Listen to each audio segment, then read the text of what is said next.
Hello there, ladies and gents. Bryce here with the No Gloves, Just BS podcast. First one of the 2026 season. Have been meaning to get out some videos, the long-awaited strike zone video, and also some rule clarification videos.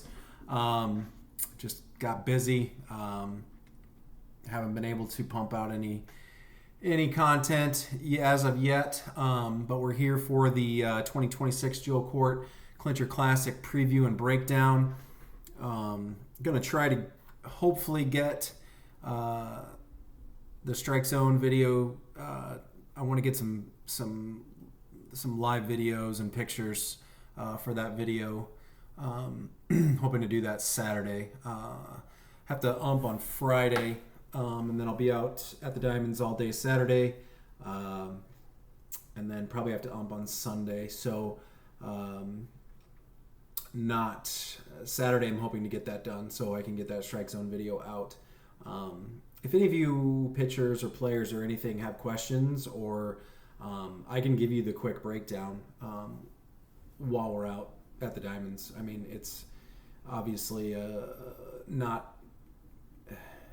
It's not as difficult as some make it out to be. It's hard to call as an umpire, but again, I can explain or answer any questions you might have about that before I put out that video and after. So, without further ado, I'm just going to go down. I'm not going to go by game times. I'm just going to go down the bracket for this, the first round, and then I'll do the second round teams that have a bye. I will just assume that they're going to play the team that I picked that's favored in the previous matchup. So that could be totally wrong. And again, these lines are just for fun. I've had a few instances at the Diamonds where people taking them a little too seriously. But yeah, it's just for fun and what I see from my viewing experience and knowledge of the teams and games. So the first game looks like Pharaohs, who was a late / new entrants into the tournament, thought they were in. They didn't have them in on the original draw, but got them put in there for the new bracket. So they'll face Legends from Marshalltown, first round. I assume Pharaohs has been playing League over in Chicago. Probably has a couple tournament or two under their belts already. Legends, probably not much. For that reason, I'm going to go Pharaohs 9.5, minus 9.5. I think that's probably going to be a run roll game or somewhere near it. But we will see. I know Legends got better as the year went on last year, so hopefully it can be a competitive game. I just see Pharaohs probably coming out on a Friday night and probably beating up on them a little bit. The next game, which is actually going to be 9 in the morning on Saturday, Bullies versus Eskimo Brothers, who, if I recall, is a lot of the Iron guys, and they played last year. Bullies didn't fare so great in the early bird a couple weeks ago in Marshalltown. They unfortunately lost their probably best player and their shortstop. In League, the first week or two of League, he broke or dislocated his ankle, maybe both. Tough break for them, for a bad pun there. But that sucks. So I don't know if he's going to be able to come back yet this season. But hopefully they can pick up steam as the year goes on and get him back maybe before state and nationals. So that would be a big boost to them if they can keep it rolling through the season and then get him back. But he was on a little scooter at the early bird, so wish him all the best and he has a great name too. But as far as the game goes, I've got Eskimos minus 2.5. It could get out of hand. I don't know. But I think Bullies could probably hang around, but I got Eskimo minus 2.5 in that game. Third game is interesting. We got Stover and Nukes. These two teams have played twice already. They met up twice in the early bird. I believe Nukes is the one that put them in the losers bracket, and then beat them again in the losers bracket final of the early bird.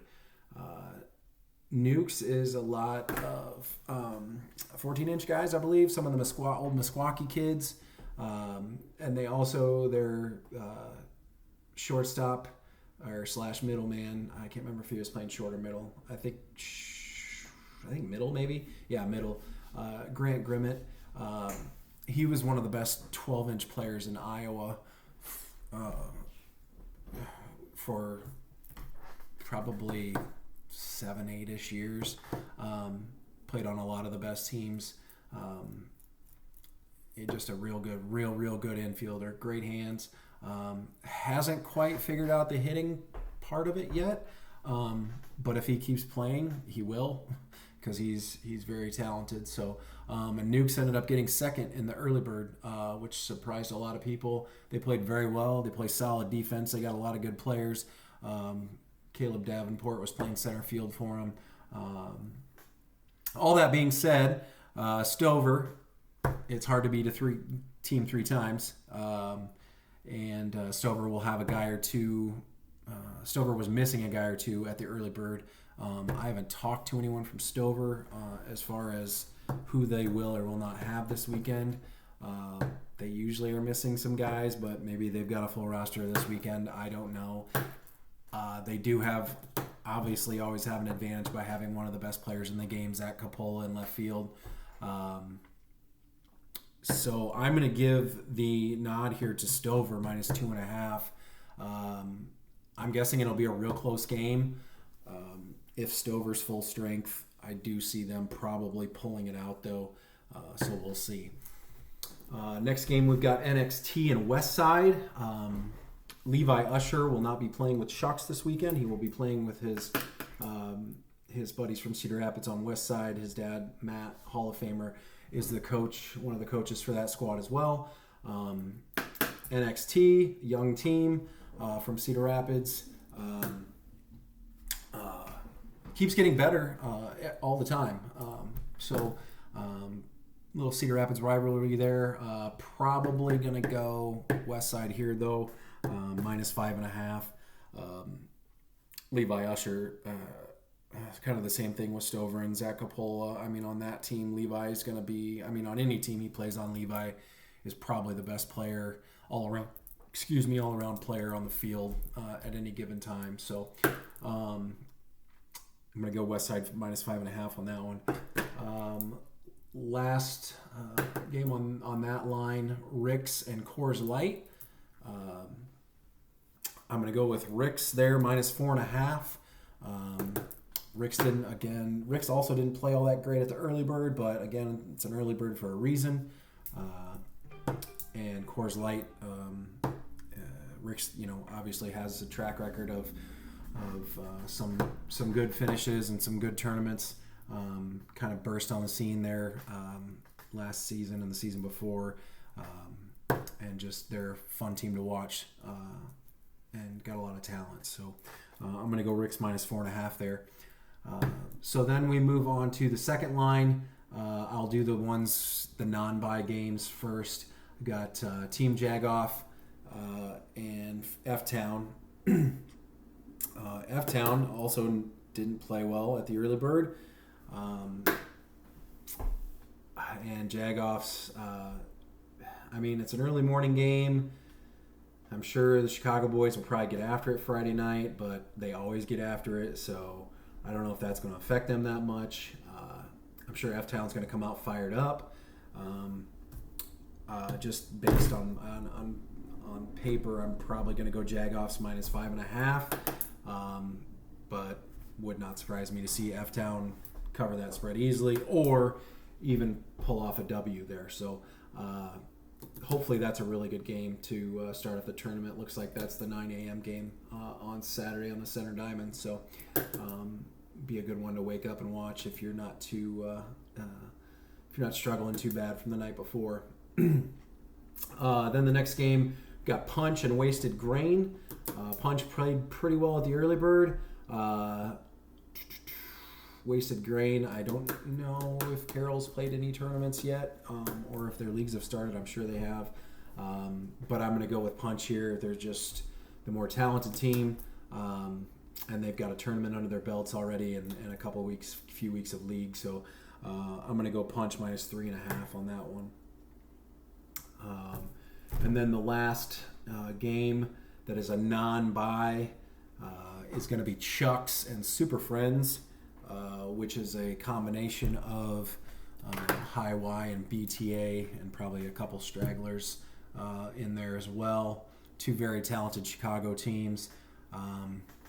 And speaking with Mr. Drew Ladig, the Chucks are pretty much the walking wounded. Got a ton of injuries that they're going to have to play through. Also, a couple absences for weddings, a wedding and a funeral this weekend. So, with all that being said, full strength, obviously, Chucks would probably be a favorite to win this game and the whole tournament, but it sounds like they are struggling on the injury front and the attendance front this weekend. So I'm going to go Super Friends minus 3.5 in this game. So then we'll bounce back up to the top here. The first bye game would be Hall of Fame, and then I have Pharaohs winning over Legends. Hall of Fame at 10 o'clock on the East Diamond versus Pharaohs. I'm going to go Hall of Fame minus 3.5. Also, I don't know the status of Hall of Fame's roster this weekend as far as missing anyone. I know that Jordan Bowers did not play the early bird due to an injury. I think it was like an oblique or something of that nature. Don't know if he's going to be back. He's always hurt though. He's kind of a wuss. But I'm going to take Hall of Fame minus 3.5 there. It's Joe Court was their sponsor, their guy. They like to play well, and they've got a pretty good draw here. So I know they're going to come out and want to win this first game. So I'm going to take that minus 3.5 over Pharaohs. Next game would be Eskimo Brothers, the winner against Bullies versus Blueprint. Blueprint is a group of young guys. Brandon Dutton, the former longtime shortstop of Old Timer, started a team with his son. They played the early bird, had an extremely tough draw, went 0-2, but played two major teams, and they did not get 10 run on either game. I know they didn't the first game versus Punch, and then I actually umped that game, and then I don't think they got 10 run the second game either. So literally their first tournament ever.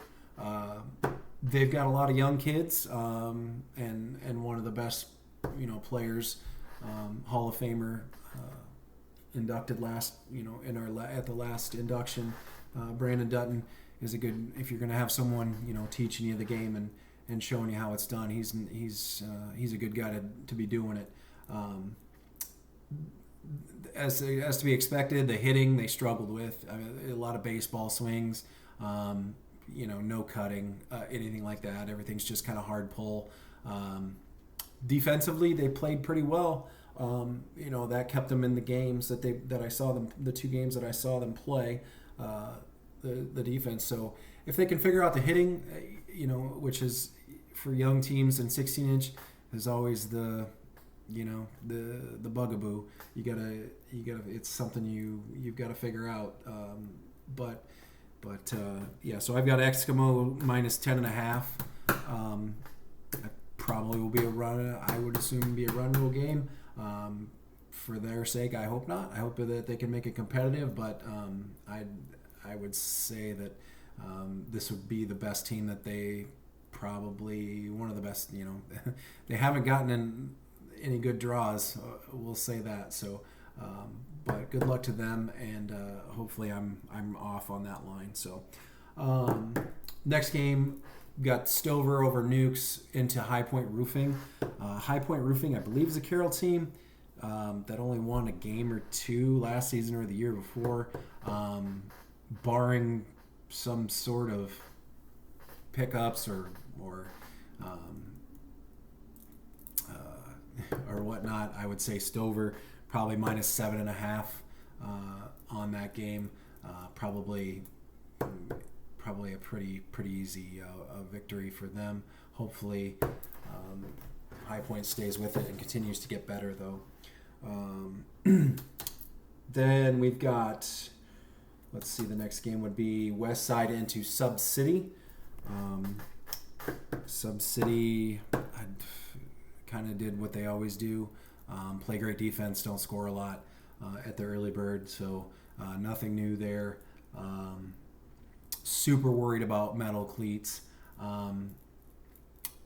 Sub City was. So if you want to, West Side, if you want to get in their heads Saturday, you can call out anybody on their team wearing metal cleats.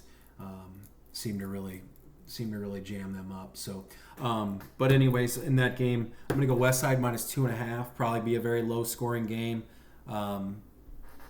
Again, Levi Usher, anytime you've got him in a game, it's going to give, it's going to swing the pendulum to that side. So I'm going to go West Side minus 2.5 there. Sub City's defense will, keep them in it. But I see West Side probably coming through there. Next game, we got Ricks into Crush. Crush, another Marshalltown team. Probably be a low scoring affair. I've got Ricks minus 2.5 into that game. So I think that is all of them. With Chucks being so injured and missing some guys this weekend, I just don't. I think a top 4 would probably be good for them. I mean, obviously none of them, they're all thinking they're, going to win it. I just think realistically, with their situation, a top 4 would be a good finish for them, especially if they lose that first game and have to come through the losers bracket. Jagoff's obviously always one of the favorites to win. Hall of Fame, if they can get past Pharaohs in their first game, has a very good path to the Final Four of the winners bracket.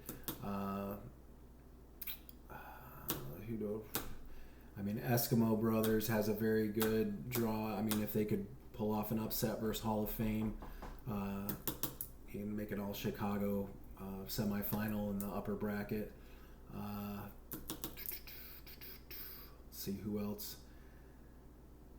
Yeah, I think the Super Friends would probably be the favorite to come out of the bottom, the winner of that Chucks game. So, yeah, I'm probably going to lean on.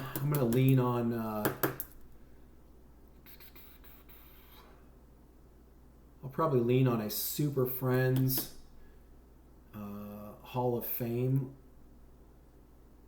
winners bracket final. And then probably I'm going to go with Jagoffs with a double dip on somebody. So, yeah, that's my call for the weekend. Anyways, as some of you may or may not know, I did accept the quote-unquote, for lack of a better, we never really came up with a title for it, but kind of like the commissioner. Again, I don't know what word you want to use, but that's the position I've kind of taken on with the ISSA, just kind of overseeing. I'll still be helping out umping, doing the championship Sunday for the Iowa tournaments, and then just kind of jumping in here and there and whatnot, handling any issues that could arise during a tournament. So if you have any questions or discrepancies or anything like that, feel free to come to me, ask, whatnot. If I don't know the answer, I'll get you an answer. Unless it's about metal cleats, don't come to me with that.